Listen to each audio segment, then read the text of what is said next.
I want to talk about 4 matches which represent aspects of certain styles that have more or less fallen by the wayside in favor of more accessible work that's still alive in some smaller promotions, but as the American indie scene continues to shrink, they're far less common than I'd personally like. Before we get into these matches, though, I want to talk a little bit about hauntology and modern wrestling. Modern wrestling, on TV at least, is infected with a miasma of all-around decency. Wrestlers are trained to be good at everything, and pretty good at one specific thing they're interested in. Training that way creates plenty of good wrestlers, technically and mechanically proficient performers who know how to structure and work a TV match, but not a lot of truly capital G great ones. A lot of these matches tend to blend together with little if anything making them special from one another. Great wrestlers, with very few exceptions, aren't built in that do-everything mold.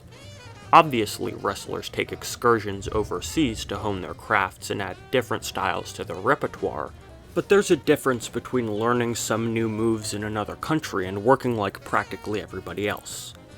In my opinion, a good chunk of TV wrestling is this commodified goo that always reaches watchable and only occasionally strives for something more than that. It is a business, after all. Don't get me wrong, there's still a lot of modern pro wrestling I love and people who carry these traditions on today, but there's been a noticeable shift in TV wrestling towards this all-around decent model for the past half-decade or so. I think the best way I can describe this emblandening of pro wrestling is by quoting from a guy who directly experiences this firsthand. Minoru Suzuki is a true legend of both Japanese pro wrestling and MMA who absolutely detests this phenomenon. He asks and answers his own question in an interview, stating, "Why is Lance Archer popular? Why does Zack Sabre Jr. have the support that he does?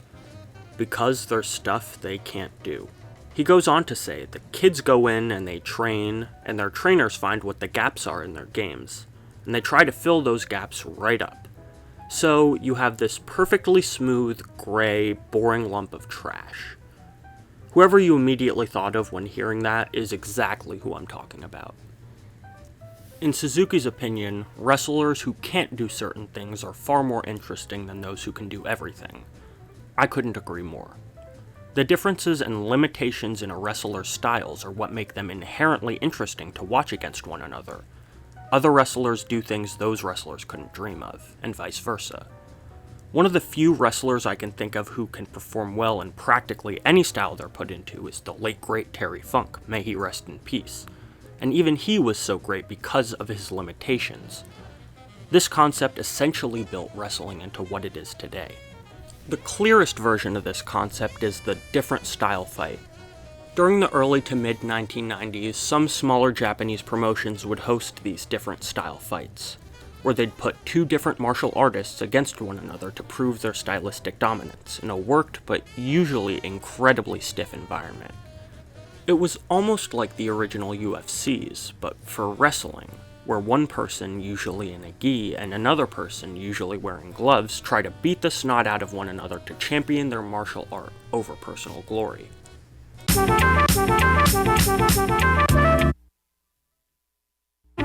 Alexander Otsuka vs. Mitsuhiro Matsunaga from Battle Art's November 9th, 1999 show is the logical conclusion to the different style fight.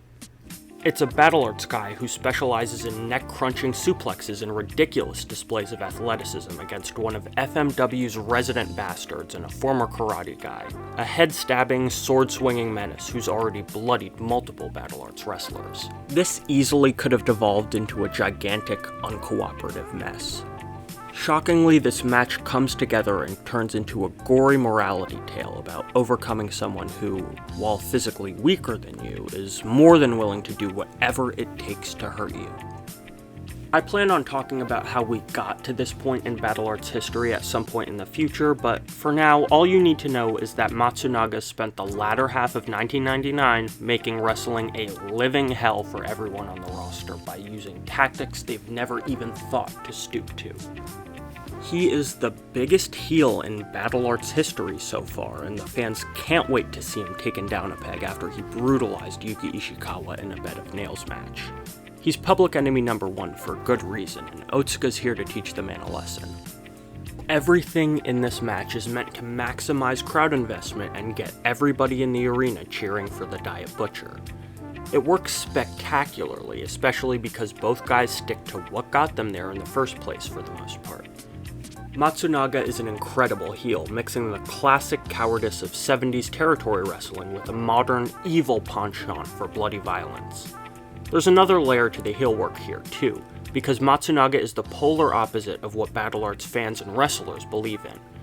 Sure, he can throw some wild kicks and strikes, but his style is so removed from what made this small company work that the fans are immediately behind their bald hero. As I mentioned before, Otsuka and Matsunaga usually don't try to be someone they're not, but the fire and anger inside the Diet Butcher gets the best of him. He stoops down to Matsunaga's level before the bell rings, punching him and throwing chairs at his face.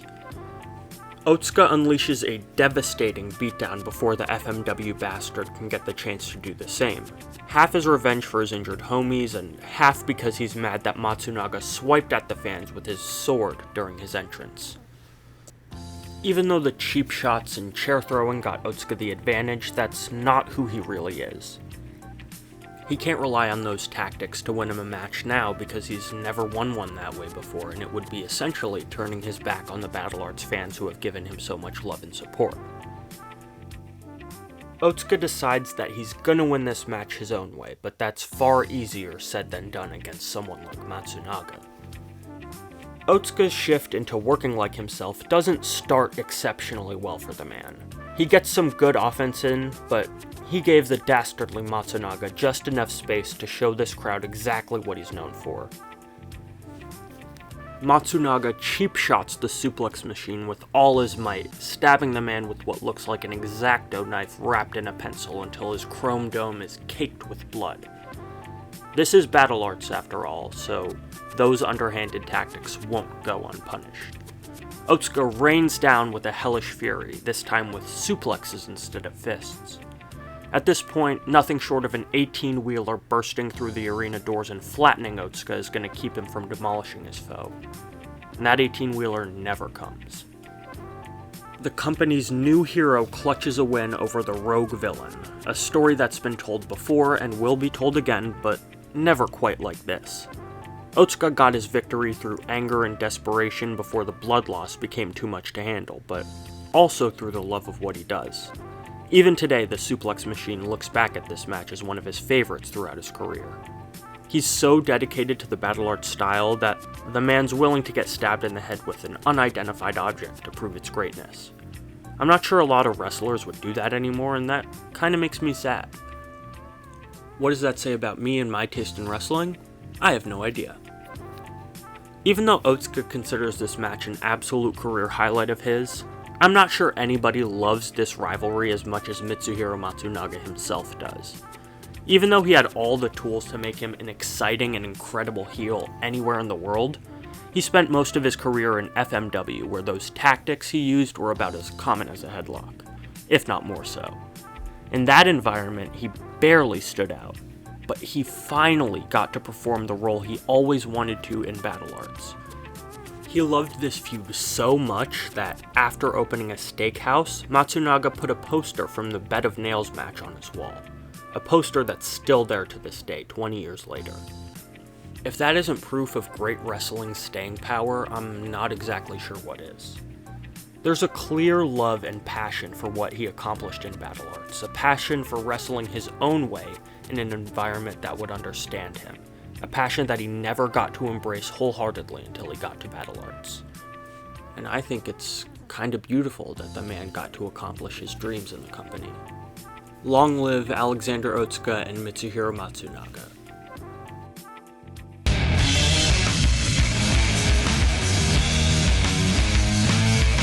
While I absolutely love personal stylistic differences in wrestlers, I also adore when wrestlers are clearly inspired by another company and inject their own personal philosophies into that style. These are significantly more common than the former, and when they happen, you know they come from a place of passion. Sometimes that passion is misguided and you get people kicking out of burning hammers at one. And sometimes you get a brilliant, bloody throwback to the early 80s. Low-Ki vs. Samoa Joe from Ring of Honor's Glory by Honor 2002 is definitely in that latter column. Not because it's specifically an early 80s tribute match, but because both of these guys understand what makes the battle arts style work so well. It's not just the hard hits or grueling submission counters, although there's plenty of that here too, but more about the physical struggle and the emotions that come along with that struggle. The story going into this is simple, understandable, and leads to each guy playing a clear role in the match. This is Joe's first match in Ring of Honor, ever, hired by Christopher Daniels and company to beat Low-Ki down before a match between those two. As you can expect from the man, especially after losing his ROH championship, Ki isn't too happy about this arrangement. This is a fight without honor, the first one in Ring of Honor history, and it is remarkably different from those that would follow it, probably because it's so restrained. Most fights without honor involve huge plunder spots and weapons-based carnage.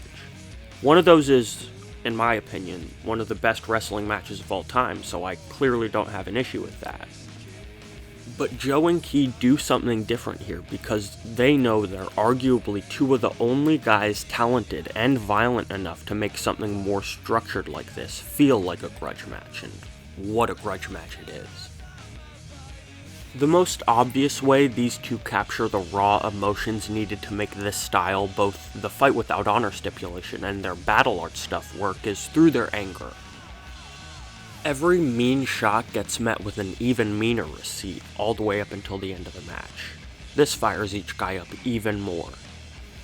Joe is one of the better emoters in wrestling history, and Low-Ki is an absolutely all-time mean mugger, so the anger between them is palpable. Funny little aside here, just under halfway through the match, Lenny Leonard says, "I think we gotta keep her right here in Ring of Honor with Samoa Joe." I don't know if you know how true that statement is in 2002, Lenny, but yeah, the best wrestler in the world sure was a keeper. This match isn't just great for its intense bursts of anger, though. It's one of the best dick measuring contests I've ever seen in wrestling. Not only is each competitor trying to win with every strike they land or gnarly submission they lock in, they're trying to embarrass their opponent and prove their superiority. Joe's not one to take it easy on someone, especially someone a half a foot shorter and 100 pounds lighter than him, especially if he's getting paid to beat the guy up. Low-Ki, clearly angry that Daniels sent someone to beat him up, doesn't give the larger man an inch of space to breathe. Ki's overwhelming athleticism gets the better of Joe more often than not, but all the big man really needs is enough space to use his size and power advantages to regain the control he lost. Joe does it all with a sense of confidence and assurance in himself that usually takes wrestlers years to develop. Low-Ki strikes back with even more of that same confidence. Each control spot is punctuated by one wrestler matching the other strike for strike and proving they're just as hard as the other guy. Joe takes that mantle early on, pummeling Low-Ki into the mat, but Ki holds on long enough to use his cardio to his advantage. Ki finds the one massive gap in the Samoan's game right now. Once Joe's gassed out, he's gassed out.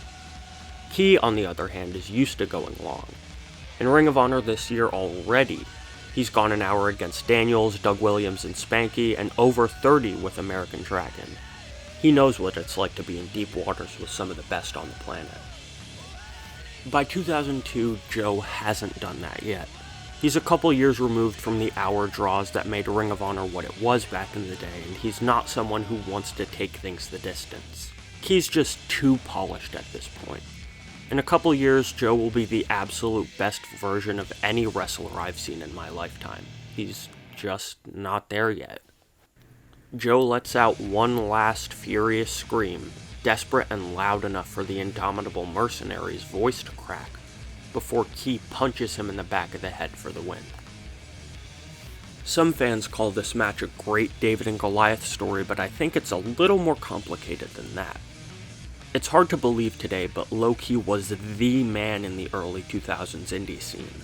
He won the triple threat from the first ever Ring of Honor show, and arguably one of the most important matches in American indie wrestling history, and his path towards regaining the ROH championship from Xavier was one of the company's earliest big stories. Samoa Joe was a roadblock for him to get through, and God, what a roadblock to put in front of someone. He had to claw and scratch his way to every advantage against the bigger man, but so did Joe. People talk about this match to this day, a match that's legally old enough to drink, both because it's so great and it's such an anomaly.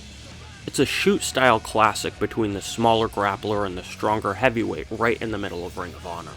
It's Gary Albright versus Kiyoshi Tamura, or Vader versus Nobuhiko Takada, in the Murphy Rec Center. Ring of Honor rarely put on matches like this before or after, but I'm sure it introduced a whole generation of fans to a style they'd never seen before. This is why I love matches that pay tribute to other people when they're done right. Another low-key love letter to a style he's deeply indebted to, a style that very few can actually pull off. And another all-time great match in Ring of Honor's catalog. This man refuses to let the wrestling he loves die, even if he can't compete the same way he used to or make the same amount of money he used to. That's not just hauntology, that's wrestling.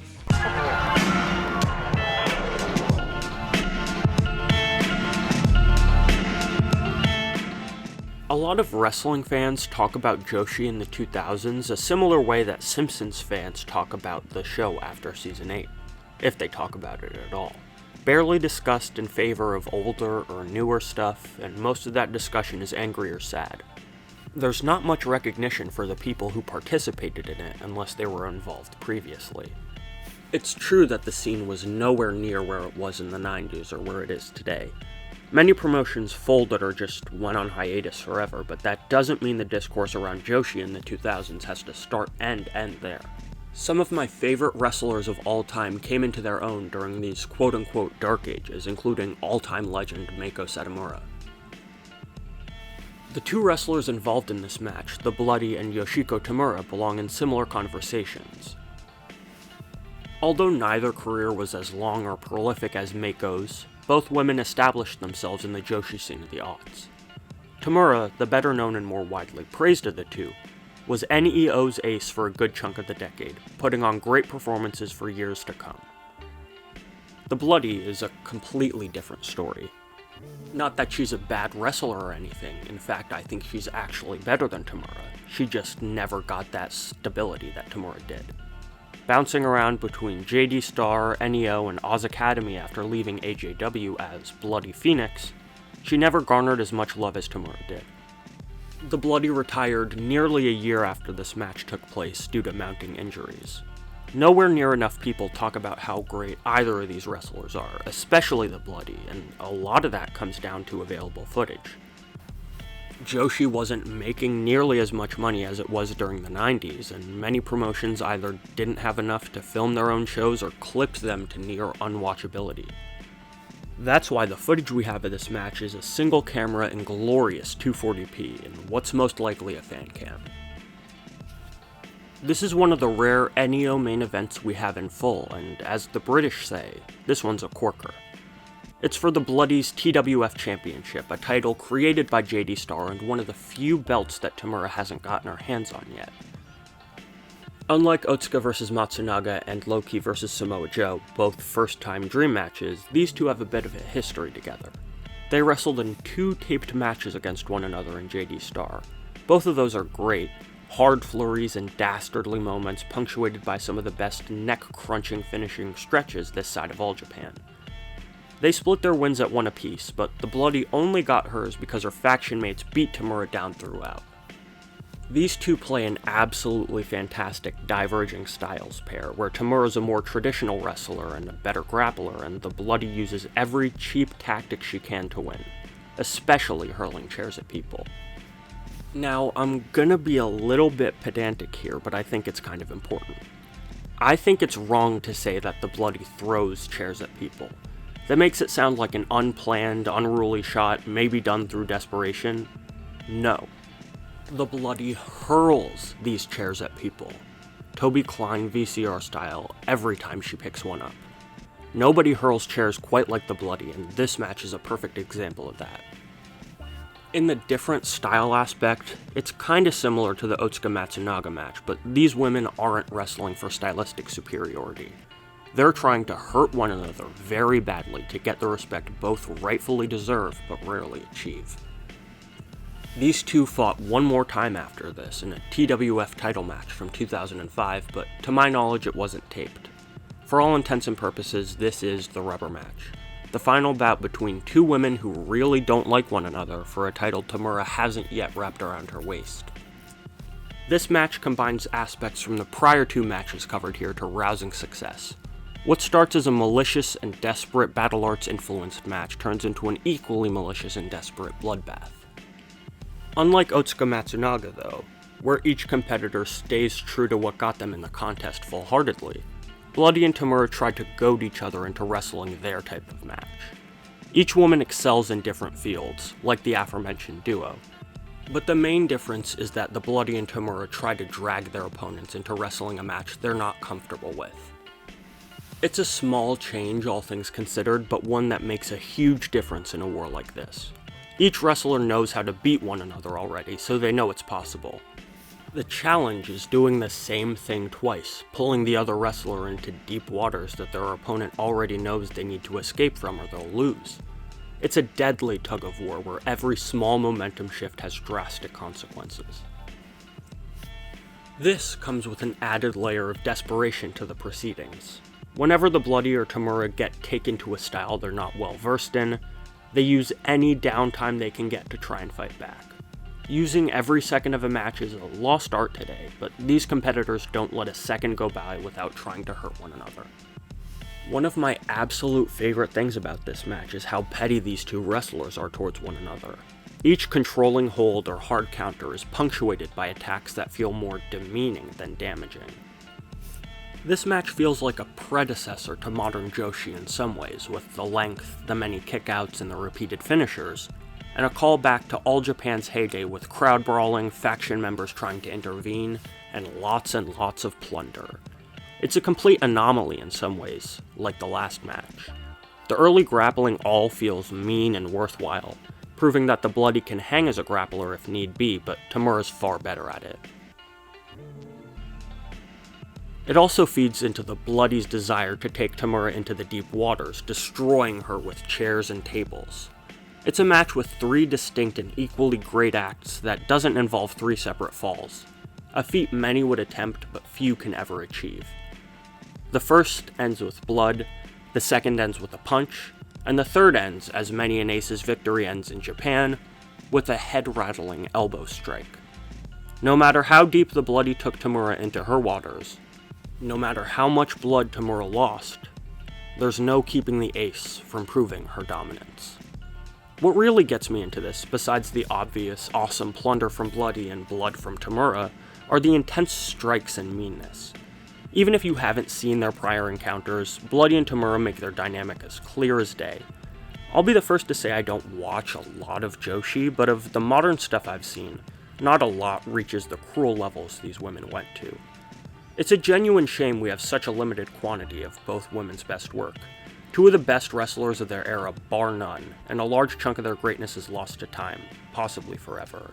What we do have, though, is further proof that no wrestling is, or ever will be, just one thing.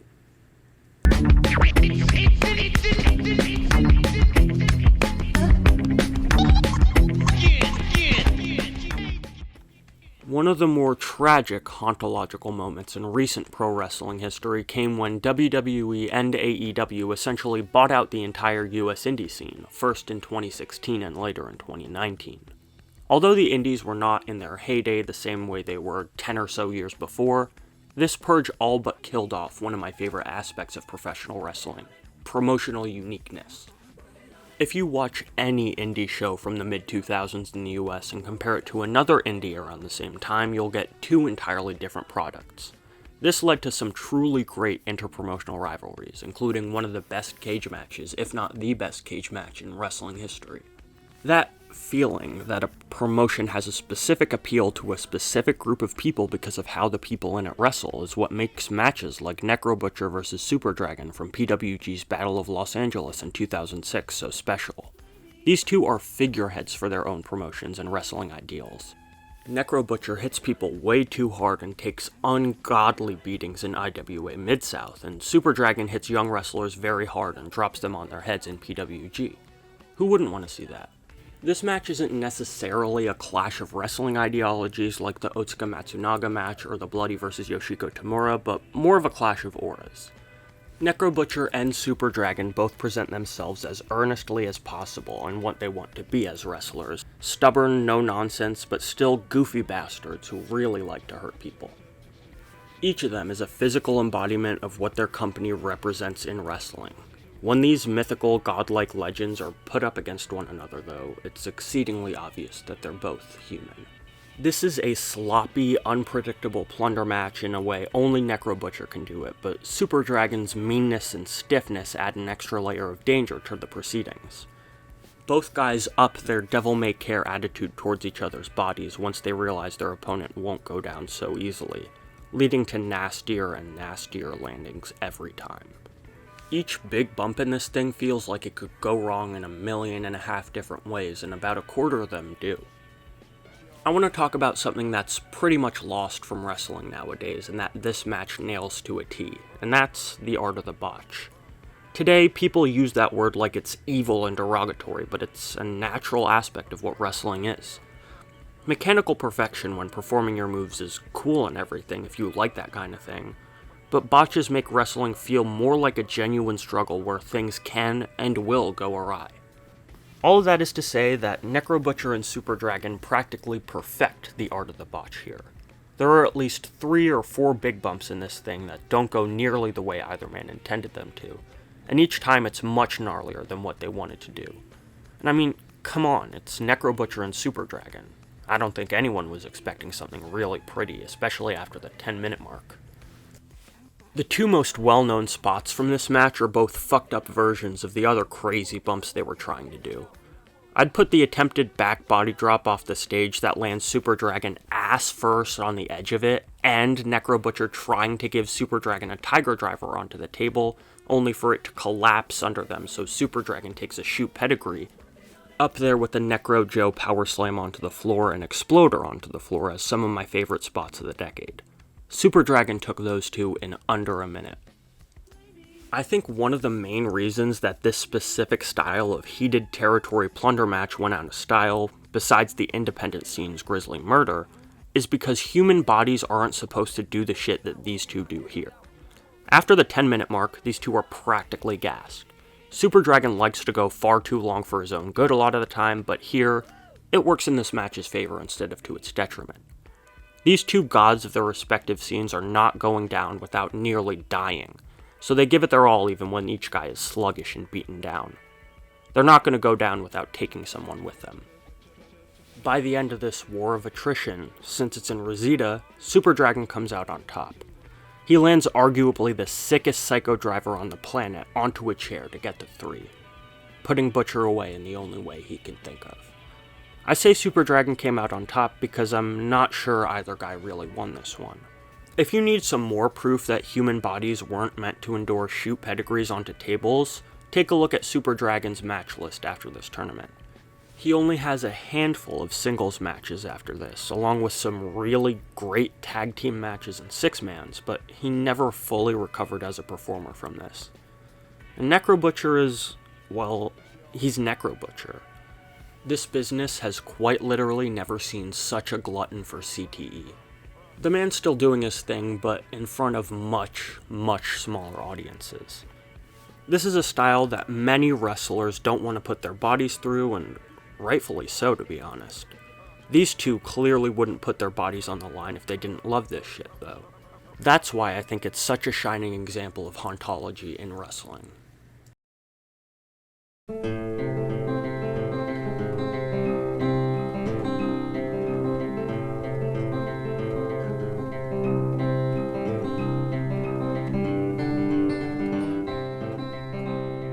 In a wrestling landscape that feels increasingly distant from these contests, I think it's important to talk about matches like them and their impact on fans like you and I.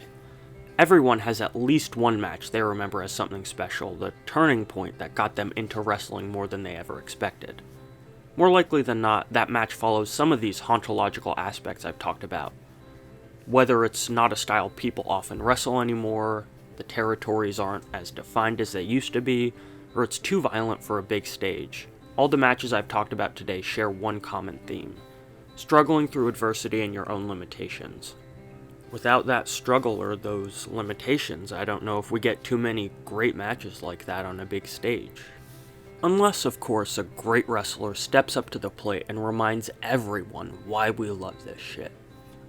No matter what the enjoy all wrestling crowd might say, what makes it so great is the personal connections you as a fan form with certain styles or wrestlers.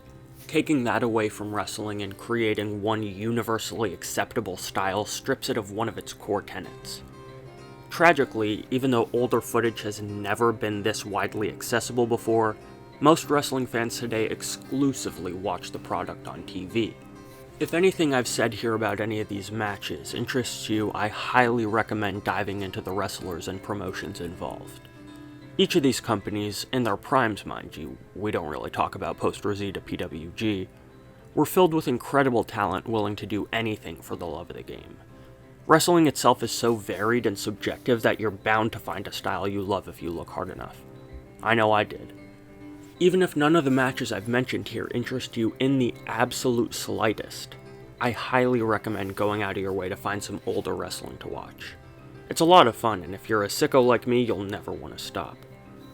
If we can learn from the past and what made wrestling work so well before, we can imagine a better future for the industry. One where wrestlers are treated well, one where people accept and sometimes exaggerate their limitations instead of hiding them.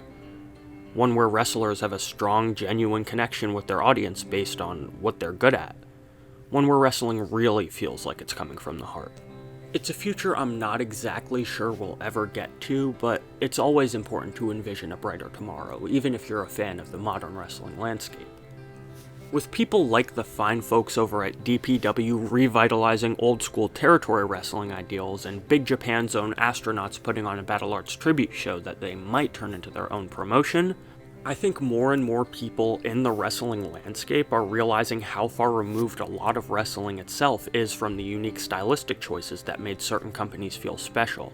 Even if we don't see a bloody spectacle like Matsunaga vs. Otsuka, or a technical marvel like Low-Ki vs. Samoa Joe, it's great that people are building wrestling around their own personal passions, because that's what this inherently is all about.